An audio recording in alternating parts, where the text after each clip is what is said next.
Who doesn't love the unsinkable Molly Brown? I've always been fascinated with her because she was born in Hannibal, Missouri, which is pretty close to where my parents grew up. She's famous for surviving the Titanic, but more so for what she did afterwards.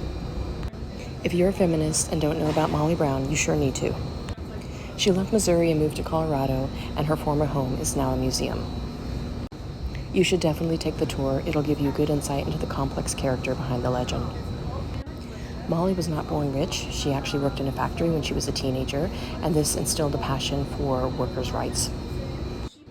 Molly said she wanted to marry rich, but instead she married for love.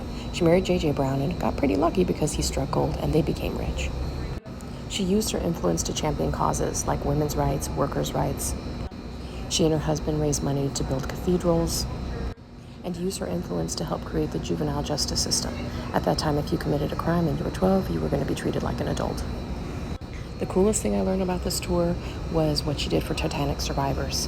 I never thought about it before, but once people got there, a lot of women that were moving to this new country, their husbands had died. A lot of these people didn't even speak English, and they're now in a country without a job and without any way to get back to their original country.